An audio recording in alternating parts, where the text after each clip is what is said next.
Gargi, welcome to this debrief session with me. It's a pleasure to have you here. What makes me happy is that after your successful stint with the GMAT exam, where you scored a wonderful 685, which is a 97th percentile, putting you on the pedestal with the top 3 percentile test takers across the globe. You have decided to come here and share your experience and your learnings, the right decisions and the wrongs with everybody, all the GMAT aspirants watching this video probably. So thank you so much for doing this. And how are you doing? First of all, thank you so much, Dhruv. And it's a pleasure to be here. And yes, I'm doing very well. Happy with my score in the first attempt. Score, right. 685, that's a big achievement. On the first attempt, icing on the cake. Many people dream of this. Yeah. If you have to mention one pivotal moment, I'm sure there would be many, but if you can just think of one pivotal moment that made you feel that, okay, this could be achievable, was there any? If yes, then what? I think that pivotal moment came on the test day, on the final test day, when I Okay. was giving the exam. I just thought of two things that I need, like before the exam, that I just need to give my best and I know everything. Like I had studied everything, each and every Yeah. module of e-GMAT very diligently, and I knew I Yes. understood all the concepts. It was just something was going wrong when I was giving the practice exam. So I just had to conquer that and manage the time, not get stuck at anything and just go with it. So I think Go that with the flow. helped. Correct. All right. So Gargi, you were starting at a score of 615, right? A 70-point improvement is a colossal improvement, I must say. I'm sure when you would have first taken the diagnostic test, where you scored a 615, you would have seen a particular score. You would have seen some challenges while taking the test. Let us begin with verbal because that is what you began with in Yeah. terms of your preparation. What were the initial challenges that you were facing with verbal that you wanted to conquer? With verbal, first of all, timing was a big issue. Somehow I got this uh, in my mind that it's okay to leave all the reading comprehension questions. You can still score. So I was of the opinion ki matlab that I can afford to leave a passage or two, and I was managing time accordingly, but that doesn't help. You need to attempt each and every question and have dedicated amount of time for that. So time management was the biggest issue in verbal. uh, Plus some concepts were really weak for me. So while studying, as you had pointed out during our call, that I had missed on the cementing sessions. I had completed all the theory, but missed on the cementing sessions. I think those would have helped me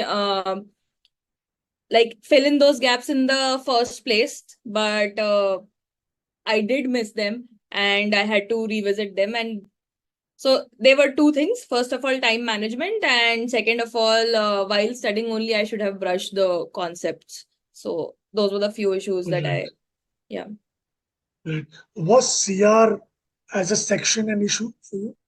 CR, yes, for the gaps that were there in the understanding, those that was an issue. So sometimes I did get confused in the question type. Like, is it an assumption question? Is it an inference question? And then when I went back to theory, so there are few tricky questions where you're unable to make out what type of questions they are. And when I went back to theory, I saw that in some sections it is already covered, that there are some Right. question stems which will be unique, which you will have to figure out, and they will fall under these sections. So, yes. Right. That, Okay. So I was just going through your course attempt and I saw that you rightly mentioned that you did almost everything very diligently. Right. And to testify that, I have something that I would like to share on the screen. It is basically your grades on the course attempt, right? I'll just share my screen to show this. You almost scored grade A everywhere on the course, right? And one example of the same is critical reasoning, right? So, I mean, pretty diligent you were throughout the CR course. How did pre-thinking help? Because I'm sure pre-thinking is a process that gives you more confidence to know what the right answers are. How did that help? So it helps to a great extent. Like it helps to, so the options are created in a way that they trick you into Correct. thinking that all of the options, like if not all, at least three options are right. So Hmm. pre-thinking is really very important to form your own thoughts and own logic. And initially I was faltering that in that because pre-thinking does take a little more effort Some as time. well as Yeah. time. So you need True. to practice doing that, and it really, really helps. So in the first, like as you mentioned in 615, I did so during time management. What was like I was not able to manage time because I was not able to follow that entire process within a Hmm. certain time limit for solving the CR questions as well. Uh, so I think after that, I did practice and make it a point that I need to do pre-thinking within the time limit and I cannot miss pre-thinking. So I was, Right. in my first attempt, I was trying to do pre-thinking. I did it for the initial maybe 7, 8 questions. And then because Hmm. of time crunch, I skipped doing pre-thinking and I was just going by the options, which doesn't help. So I Right. think by the end of the process, till the time the final day came, I got very used to doing pre-thinking for each and every question within the time limit. Right. Right. And the same is visible here in your scholar income stats, your last 10 attempts on CR and RC. If you see your accuracy for art questions is around 60%, right? Which did show that you were slowly getting there. You were working on time management and accuracy simultaneously, and Hmm. things were falling into place. Hmm. So kudos to you on that, right? Uh, Now, when we speak about quant, right, where you scored a Q88, right, which is a wonderful score. Quant was always your strength, but I remember when we got in touch in the last few days of your prep, we realized that quant was something that you probably had gone through the entire course, but again, you forgot to cement it, right? And Yeah. that's when you did a few cementing quizzes, right? Uh, how was your what role did these cementing quizzes or these scholarly quizzes play for quant in the last few days where you had very less time? Yes, so in the last few days, the cementing quizzes really helped me to find out the gaps that were left in the quant section. So I was really Hmm. uncomfortable with somehow I was uncomfortable with interest interest and interest questions, Savings and interest. Yeah. savings and interest questions. And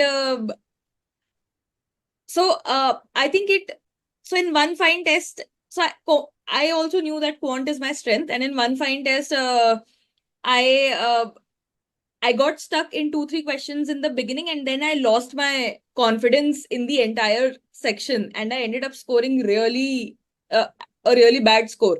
So that really shook me, and I had to figure out what were the topics, and that cementing Hmm. part really helped me there. And after that, I just, so eGMAT basically covers the major types of questions that come in each and every section, and I just practiced them again. And I knew the concept. It just helped me Right. boost my confidence. So it helped that way. Okay. Okay. Since we're talking about the quant section right now, again, even though quant was your strongest suit, I still see that you went through the entire quant course very diligently. And again, the Yeah. same can be testified by your grades over here. I mean, you can't have these grades if you're not diligent. Why do I commend you on this? Is because a lot of times when we know something is a strength, we tend to overlook that particular area Yeah. out of overconfidence or confidence, whatever you may say. and that comes back to bite us sometimes when it matters the most, right? But I see that you made sure that you did not skip even a single bit. And I think that is where Pace AI came to help you, because this is just algebra that I'm showing right now, where you saved almost 15 hours on the course, Yeah. right? And when I speak about the entire quant course, you saved about 33 to 35 hours. Mhm. Could you please throw some light on how does the Pace AI work and how did it help you fix those gaps and not miss out on anything? So I think it is a pretty good feature because in the quant module, the modules are designed from the very basic steps. And as I Right. said that I had quite a good grip on quant. So I just took the initial quizzes, diagnostic quizzes very seriously, and whatever it slashed out of the curriculum, it did, and I just followed it. So Right. that way so it was always a challenge for me that I need to like my performance in the diagnostic quiz is directly Mhm. is inversely proportional to the time I need to spend on this module. So it was a challenge Yes. for me every time I started the new module. So it was fun that way, and I think it did a pretty good job. Like I never felt that it has slashed any concept that turned out to be a weak one while I was doing the quizzes. True, true. And I mean, look at the diagnostic quizzes. I mean, this is amazing. You are literally asked to skip more than 50% of the modules here, right? Yeah. That speaks volumes about your already strong quant foundation, plus the added diligence that you had, and then of course the AI feature that of course made things even more easy for you to especially when fixing gaps. So when I talk about your quant attempt, I think on the test day you started with the quant section. Yeah. I remember that we did discuss about functions and the logic behind the scene. Yeah. Could you like to just share the strategy that we discussed behind, starting with quant and not with verbal and DI? Yes, definitely. So, my initial thought process was that so I found verbal to be the trickiest for me, and Right, I wanted to start the exam with the section in which I need to put, like, I need to be like fully fresh and 100% there. So I decided to go with the weakest section first. Hence, I right, decided, so verbal first. Then I knew quant was a strong suit. So quant will give me a boost in the confidence. And then I'll take DI with that confidence built up already during the exam. right, But I think that was not working well. And when we connected, I think the entire credit for deciding on the section goes to you. You actually helped me understand that you told me this fact that it is not just adaptive within the section, but across sections as well,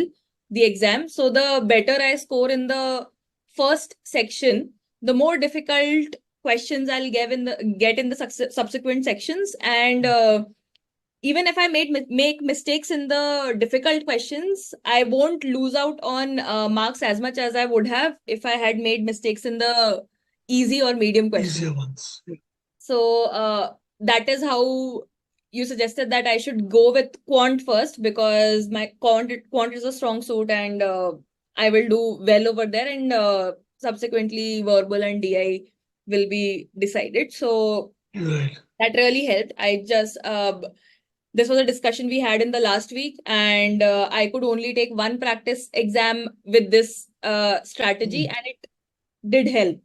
I could see an right. increase in the score. I got a 655 in the practice exams, and then finally, when I on the D day, it did help me get a good start because I scored well in quant.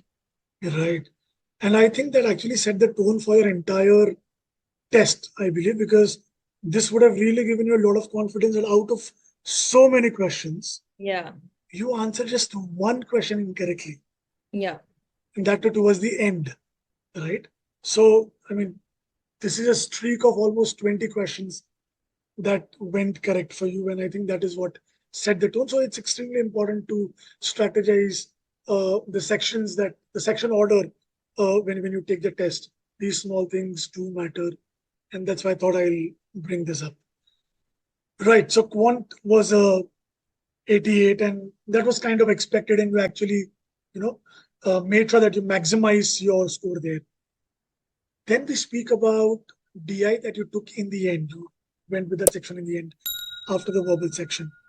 And DI came up with the big, I would say, because you scored a D83, which is a momentous score, a monumental score, I would say, in that decided whether you get a 685 or lower, right?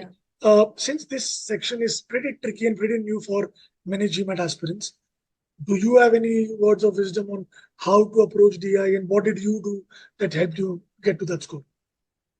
For me, I think DI is all about time management and accuracy.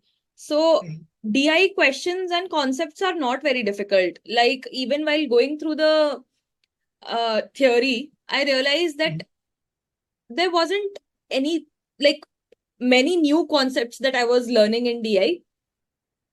But DI module is rightly placed in the eGMAT course structure towards the end, because you cover verbal, then quant, and then DI. And DI is basically a mixture of quant and verbal questions in the form of graphs, tables, etc. So the concepts were already done till then by the time I approached DI. So it was all about time management and accuracy. So you need to read long paragraphs, which is a trait of verbal questions, and then put your brains to solving the mathematics. So it is purely about time management and accuracy. So I think you just need to be a master at that for DI. Right. If I have to just show how diligently you went through some of the DI courses, here is your TPA course, where again all A grades. So let's speak about your last few days of the prep, where we realized that there were certain things that should have been done earlier. Now we had very few days left. This is where your mental conditioning plays a very huge role, right? Because I know of a lot of people who do really well throughout the course, but because they somehow let the nerves get the better of them, they end up with not their target score or not a good score. But you, on the other hand, realized things a little late, but you had a few days with you. How did you mentally condition yourself to make sure that you don't let the nerves get the better of you? I think I got confidence in the last week. So I reached out to you when there were 10 to 12 days left. And I wrote a mail with all the scores I was getting. And that was my first cry for help, that I am not getting the desired score. 12 days are left. You tell me what should be done. And there were then so many tables, if you remember. Yeah. Yes, I shared a detailed analysis of all the sections, and then you set up a call, and you asked me to so we had this discussion where we just need to give our best in this attempt and just see what we can do, and we'll see later on what happens and how we'll proceed with it, maybe in a next attempt or something like that. So first of all, we started with the strongest section, which was quant, that let us just freeze it. And you asked me to give all the cementing quizzes. And at that time, I was scoring low in quant. I had scored low in the previous full-length test that I had given in quant. And my confidence was totally shaken because I felt quant was at least in my hands. And doing the cementing quizzes just gave me confidence that, okay, I have covered every concept again, like by attempting all the questions. And I was doing pretty well in the cementing quizzes. So I just realized it was about the test, that since I got stuck in the initial 2-3 questions, I lost the confidence in the test, and I then went on to make it was a domino effect, that I committed silly mistakes, lost out on time. So it was totally about the state of mind in which you are for quant. And then I had attempted many questions in verbal scholararium. So you took out a report and asked me to go through selected sections in quant, in verbal. And had you not pushed me, I wouldn't have gone through the theory again. But at that point, I was like, I'll just do whatever you say because there was no other way. So, so I just went through the theory again, and I did realize that okay, few things when we do the first time, we don't pay as much attention, and we understand the importance when we start giving the test. So I going through the theories again of the weak sections in verbal also helped. And then yeah, in the 2 days before the final exam, I gave another full length test where I just strategized on this section interchange, which you had suggested, and the state of mind that I want to be in during the exam. And I did get a score which was the highest of all the practice exams that I had given earlier. And that gave me confidence that okay, I can get a decent average score at least in this attempt. And when I went on to give the final attempt, I was able to implement everything that I had thought of in an even better way. Right.